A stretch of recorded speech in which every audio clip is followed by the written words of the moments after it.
let's discuss the current affairs topic. The first topic that will take for discussion is regarding should doctor like lawyers be excluded from the Consumer Protection Act.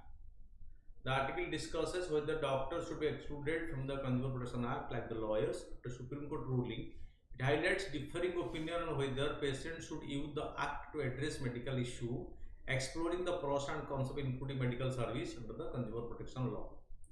But the Supreme Court advocates on this, the Supreme Court ruled that advocates cannot be held liable under the Consumer Protection Act a deficiency in service. This decision prompts a reconsideration of including other professionals like doctors under the same act. Previously, in 1995, the Supreme Court had included medical professions under the act in the landmark Indian Medical Association versus VP Santanam case, under which in 1995 Supreme Court added medical profession or doctor under the Consumer Protection Act. That means in case a consumer rights is affected by a doctor, after giving the fee for that, he can get the remedy under the Consumer Protection Act. The court now suggests re-examining the definition of services under the Act, particularly how it applies to the medical profession, including a possible shift in how professional services are treated under the consumer law.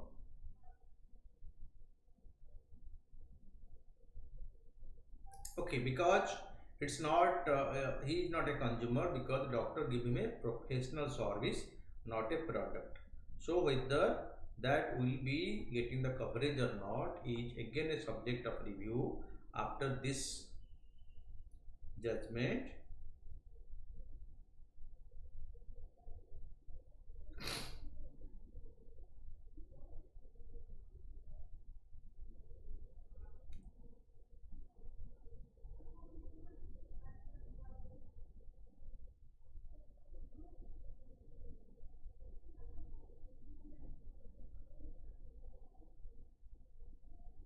Okay, so the issue will be placed before a larger bench. What are the argument for keeping doctors under the Consumer Protection Act? Consumer protection for patient. The Consumer Protection Act provides a necessary legal framework for the patient to seek redress against medical malpractice, as highlighted in the Indian Medical Association versus the VP Santanam case. Accountability and transparency, including doctors, ensures accountability and transparency in medical services, as medical practice inherently involves a contract of service with the patient.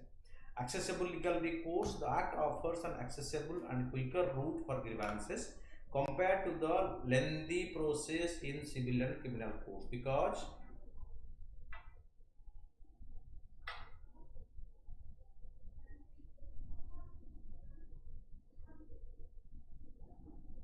okay, so as they provide a service, so whether they will be brought on this law or not.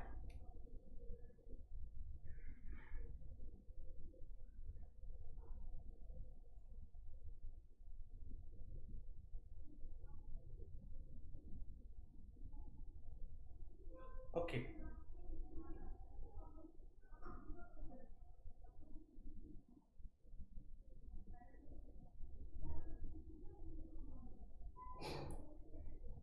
That offer an accessible and quicker route for grievances compared to the lengthy process in civil and criminal courts.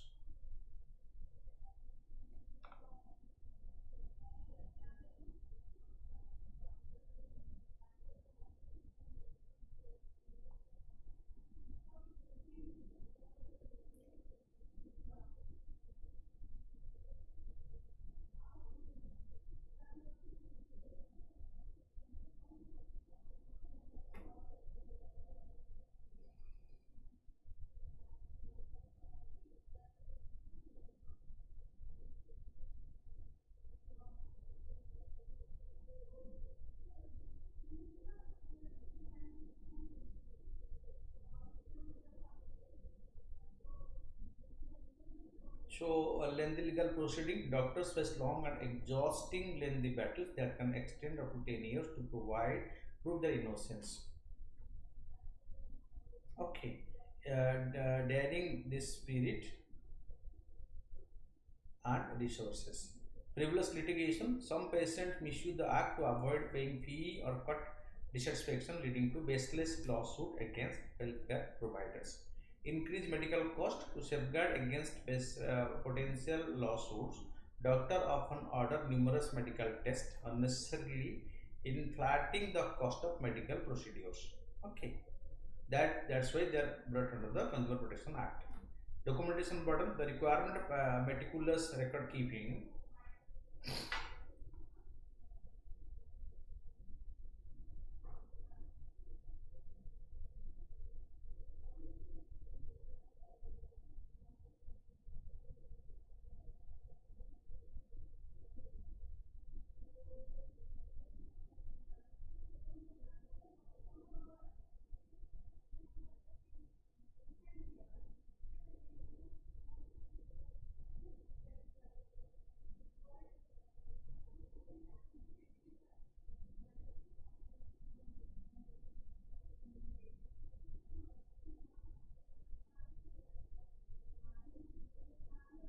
Okay, so way forward, a thorough review of the inclusion of professions like doctor under the Constitution Act should be conducted as suggested by the recent Supreme Court decision.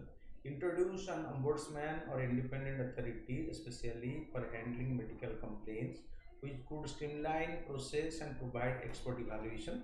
Doctors should maintain clear communication about risk and treatment outcomes to minimize misunderstanding and dispute. Incorporate mediation into the grievance mediation to the grievance process to resolve issue amicably before they escalate to formal litigation.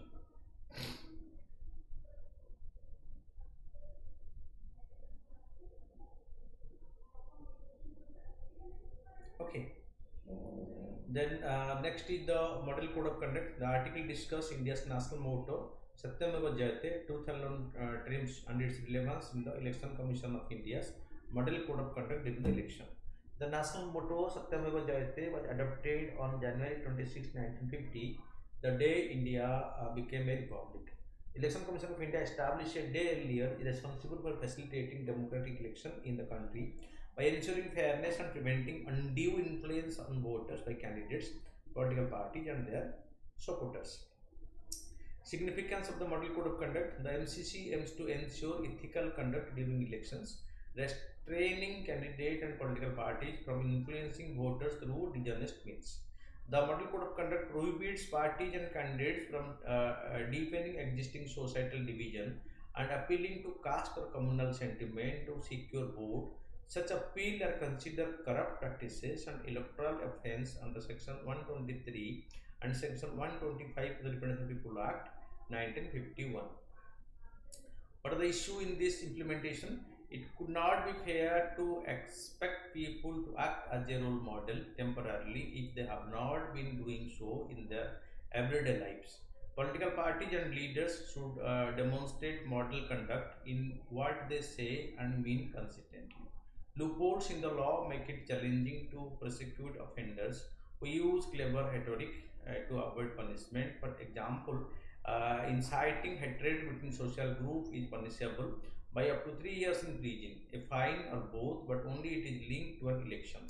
If during election this is done, then it is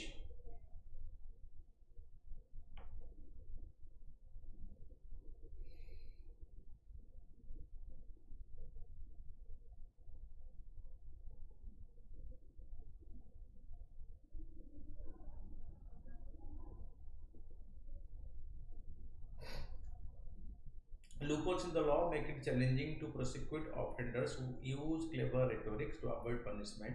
For example, inciting hatred between the social group is punishable by up to 3 years in prison, a fine or both, but only if it is linked to an election. During election, if communal things are used, then it is punishable, but not other time. However, proving that such a statement was made concerning an election may require explicit urging to vote or not to vote.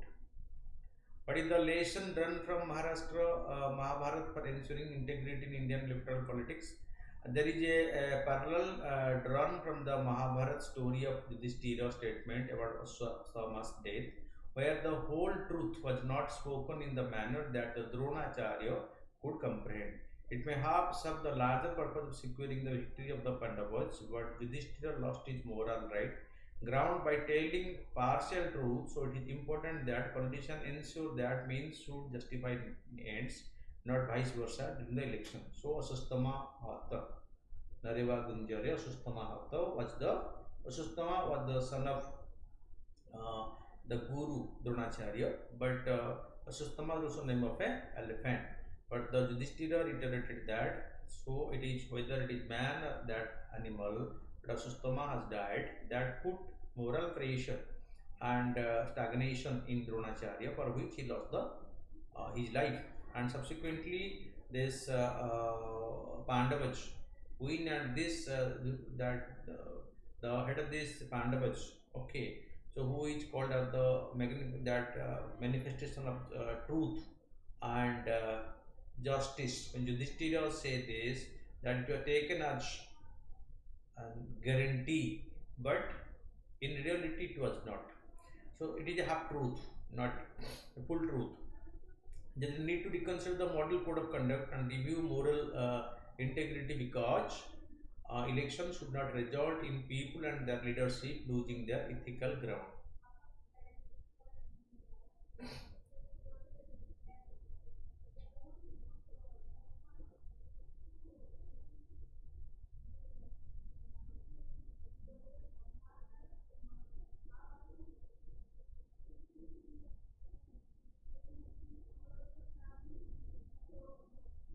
Okay, there is a need to reconsider the model code of conduct and review or revive moral integrity, because elections should not result in people and their leaders losing their ethical grounding.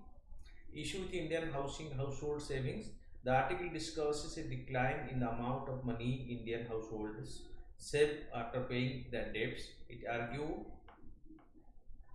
that this is not just a chance a change in where people put their money, but a sign of deeper economic crisis. Okay, so this is the third topic about the Indian economy, mobilization resources. The article discusses a decline in the amount of money Indian households save after paying their debts. So household saving constitute a major part in Indian capital formation. Okay, so but it is falling. It argues that this is not just a chance in where people put their money, but a sign of deeper economic issue like increasing debt and slower economic growth, income growth. What is the main issue with Indian household saving? Decline in net financial savings. The main issue is the significant decline in household net financial saving to GDP, which fell by 2.5% point during 2023. Okay. This shows households are saving less in financial form like bank depositors or stocks. So household savings was a major source of capital formation earlier, which was not the case right now. Increase in household debt alongside the decrease in saving, there is a rise in household borrowing to GDP ratio by 2 percentage point, indicating that households are taking more on more debt. That means they are right now taking more loans, which earlier they are saving. Earlier they are saving more, right now they are borrowing more, or under the debt world. Okay, which was a contradiction or just a change in what was happening earlier. Mismatch compensation. Although there was a slight increase in physical saving up to 0.3% point, it did not offset the reduction in financial saving, leading to an overall drop in the household saving to GDP ratio by 1.7 percentage point. How does the government interprets this trend? Shift in saving composition. The government, represented by the chief economic advisor, interprets the trend as a shift in saving from financial asset to physical investment, suggesting households are not actually saving less but changing where they save. Increase in total saving. Despite the decline in net financial saving, the that chief economic advisor point out that the normal value of total household saving has increased, indicating growth in the overall saving pool during 2022-23. What are the high sign of structural economic shift? Increased debt and interest payment. Post COVID, there has been a noticeable increase in the household debt income ratio and interest payment, indicating higher financial stress among the household. Fisher dynamics at play. The scenario described align with Fisher dynamics, where rising interest rate combined with slower income growth lead to growing household debt related to income. This dynamic is confirmed by the average growth rate of household disposable income being consistently lower than the average lending rate from 2019-20 to 2022-23. Historical comparison: the current period contrasts with earlier period like 2003-4 to 2007-8, when household income growth generally outpaced the leading rate. This shift suggests a structural change in the country's functioning. What challenges does this Indian economy face right now? Growing debt burden. The gap between lending rates and income growth is increasing. This raises the debt income ratio, leading to higher interest payment for households. Reduced consumption. Higher debt promotes household to cut back on spending.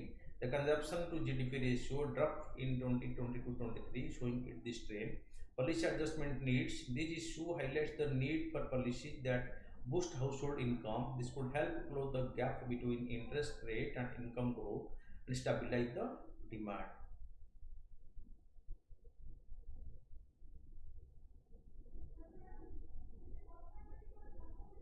Okay. Then next, various security forces and agency and their mandates, another internal security issue. This article highlights the significance of integrated theater command for ensuring cohesive in the functioning of the armed forces. The Indian Armed Forces are fine-tuning the final draft for the creation of an integrated theater command as the model of coordination of all the three services to provide the defense service in an integrated manner. Objective: this ambitious defense reform aims to integrate the Indian Army, Navy and Air Force to cooperate jointly in specific adversary-based theater with defined military goals during the conflict or war situations. So global practice: almost all major militaries in the world have, including USA, China and France, have the theater command set up. Creation of the DMA, okay, that is the theater command. The government initiated this reform in 2019 by creating the post of Chief of Defence Staff (CDS) and setting up the Department of Military Affairs (DMA). So Department of Military Affairs was set up, as well as the post of the Chief of Defence Staff was created, and Bipin Rawat was appointed as the first CDS of India. But his unceremonious demise in a crash keep that post vacant for some time. Then the government appointed another CDS. Rationalizing manpower and resource. Currently, the three services operate individually under the respective operational command. With theater command, their personnel, asset, infrastructure, and logistics to be integrated to operate cohesively towards defined military goals in specific theater. Streamlining command structure. The theater command will streamline the existing command structure by transforming three services command headquarters into three theater command headquarters. Additionally, the Andaman and Nicobar command may be incorporated into one of the theater commands. Unique structure of India's theater command.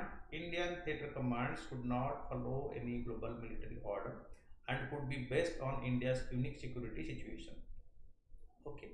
So the proposed theater command and headquarters plan include making Mumbai the first command defense station for all the three services and establishing more joint logistic nodes nationwide to enhance logistical integration, streamline supply chain, and facilitate officer posting across the three. So further, the latest draft envision three adversary-based theater command: Western Theater Command facing Pakistan, proposed headquartered at Jaipur in Rajasthan; Northern Theater Command facing China, proposed headquartered in Lucknow; Maritime Theater Command for threats in the Indian Ocean region, proposed headquartered at Coimbatore in Karwar or Thiruvananthapuram, whatever is more suitable. The proposed leadership structure of the theater command headquarters integrated defense staff is likely to operate on the CDS, Chief of Defence Staff. So three theater commands will be of the rank of general or equivalent, will head the theater command. They could be responsible for the operation. So theater command will report to the National Defence Committee, like headquartered by the Defence Minister. Plans are in place for the appointment of the Vice Chief of Defence Staff to oversee strategic planning, capability development and procurement, along with a Deputy Chief of Defence Staff, Deputy CDS, to handle operation, intelligence and asset allocation. The deputy CDS is likely to be a lieutenant general or equivalent.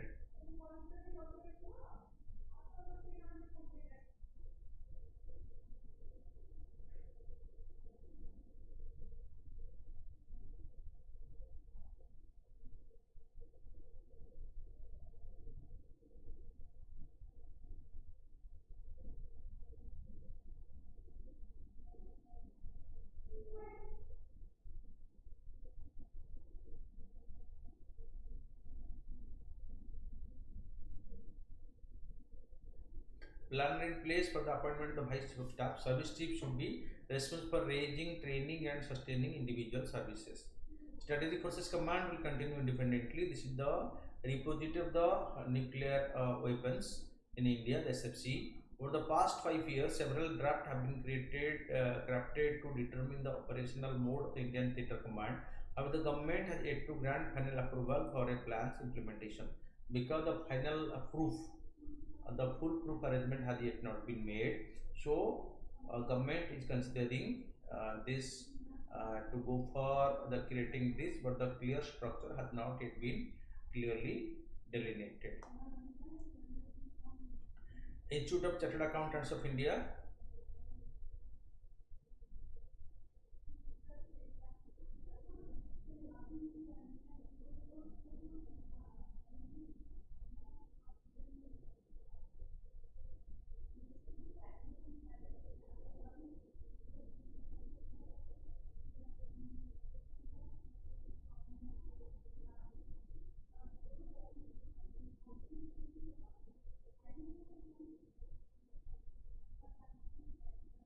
Okay. The Supreme Court upheld the regulation by the Institute of Chartered Accountants of India, limiting chartered accountants to accepting a maximum number of tax audit assignment per financial year. How much tax assignment they can take per year. The Institute of Chartered Accountant is a statutory body established under the Chartered Accountants Act 1949. The Indian Parliament regulates the chartered accountancy profession in the country. It operates under the Ministry of Corporate Affairs, Government of India, with its headquarters in New Delhi. As the world's second largest professional body of chartered accountants, the ICAI, Institute of Chartered Accountants of India, is governed by a council comprising elected and nominated members. Its functions include regulating the profession, conducting examination and education, providing continuing professional education, formulating accounting standards, ensuring ethical standards, and exercising disciplinary jurisdictions. Additionally, the ICAI contributes input on policy matters to the government. National Financial Regulatory Authority (NRFA). It is an Indian body established under the Company Act 2013 to enforce accounting and auditing standards, oversees auditors' work, and recommend standards. It has the authority to investigate professional misconduct by chartered accountants or CA firms, impose penalty, and ban them for up to 10 years.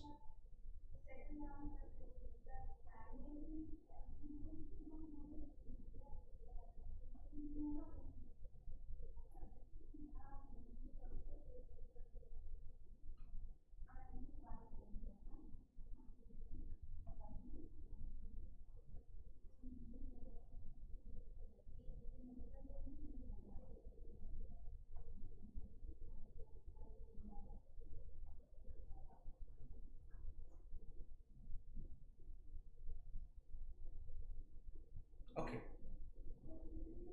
Then the meme coins. Recently, meme coins are generating considerable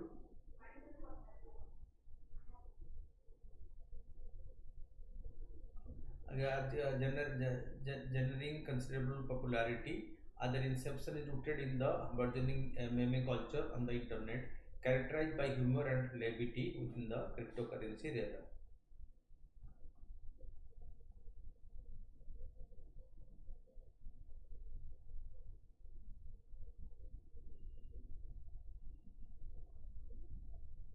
Okay, the term meme coin originated with the Dogecoin, conceived as a playful response to the Doge meme featuring a Shiba Inu dog. Definition of the meme coins, also known as the memetic tokens or community coins, are digital currency created as a form of satire or humorous tribute to the internet culture. So they often feature quick names, logos, and branding that preference popular meme jokes and internet phenomena. Presently, the market boasts over 300 different meme coins. For example, the Dogecoin DOGE, the Shibu Inu CB, and the Retic Finance Retic. Meme coins function similarly to traditional cryptocurrencies, leveraging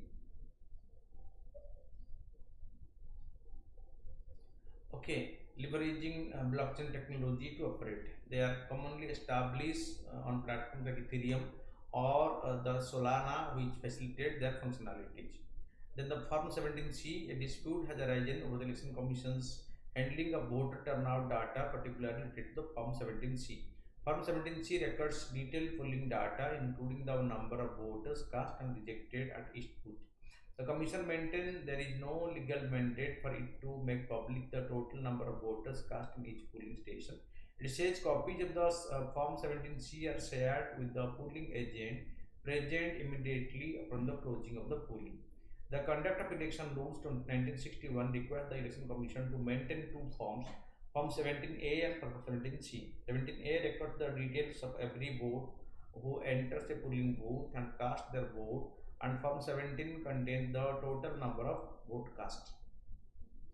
Recognition of the next topic is recognition of Palestine. Ireland, Norway, Spain plan to formally recognize the state of Palestine, highlighting a shift in international opinion. Recently, 143 countries, including India, called for UN recognition of Palestine. The International Criminal Court has sought arrest warrant of Israeli leader and Hamas for war crimes. Recently, the Israeli Prime Minister and the Hamas leaders have been sanctioned as criminals, for war crimes. So, International Criminal Court has given its judgment on that.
Okay. The recognition or symbolic act aimed at influencing Israel's action in Gaza and supporting moderate Palestinians. The international community is urging Israel to reconsider its stance on the two-nation solution, because an immediate solution for the Israeli-Palestinian conflict is the two-nation solution.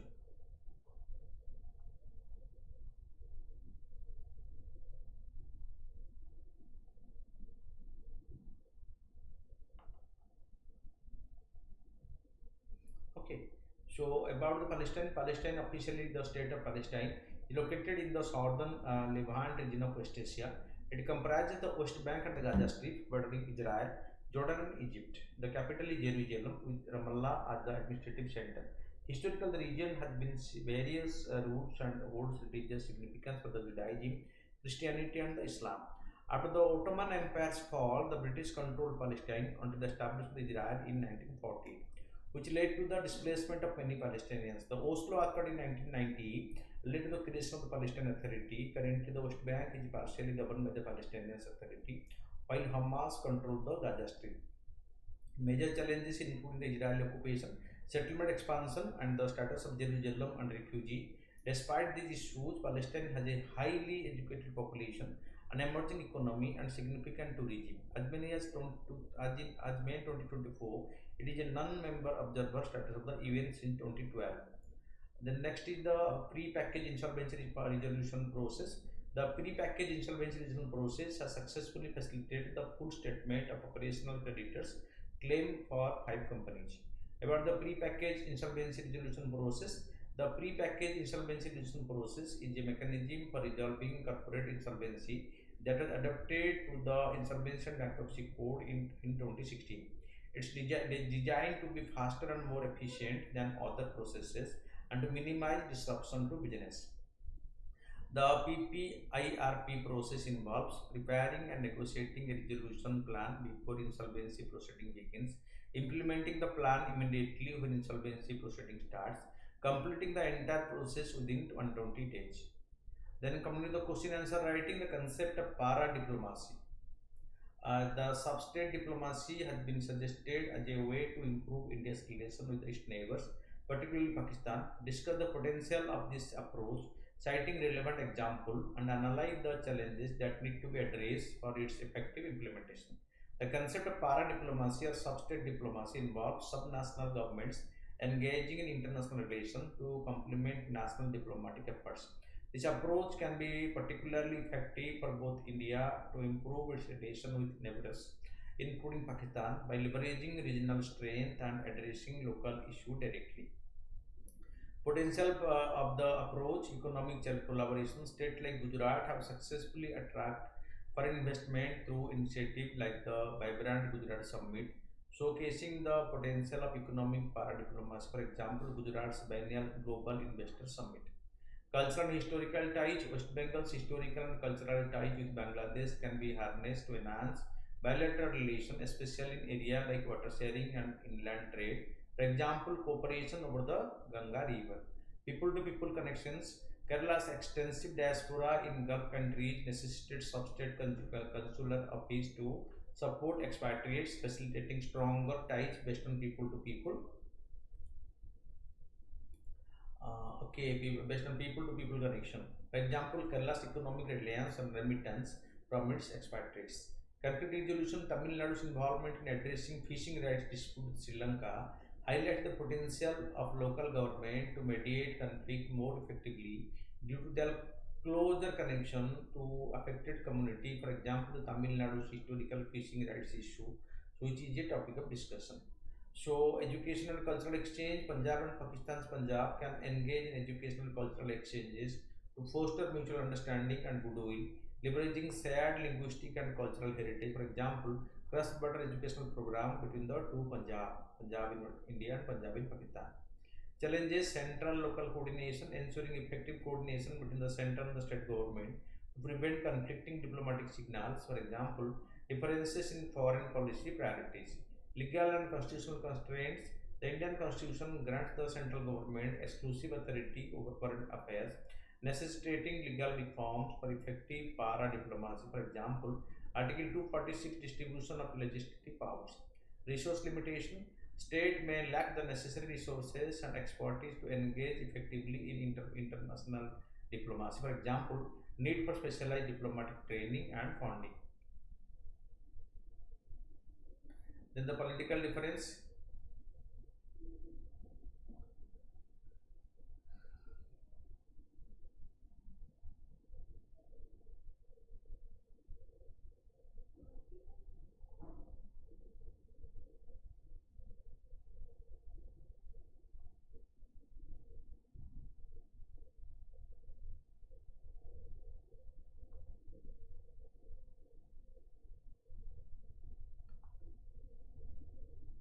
Okay.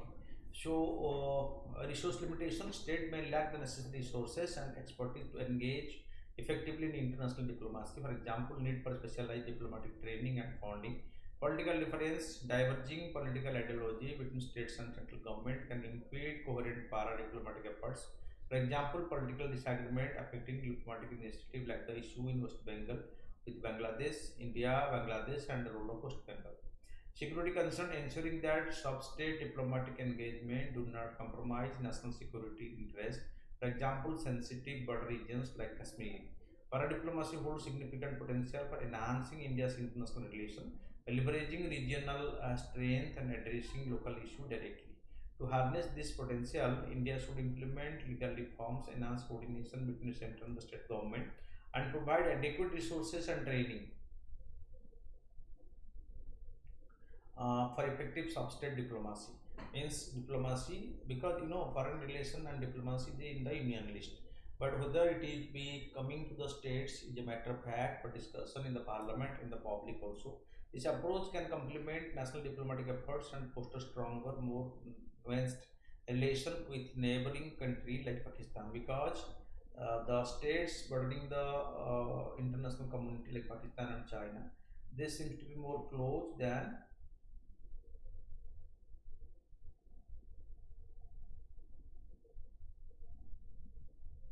how far this is going to be effective.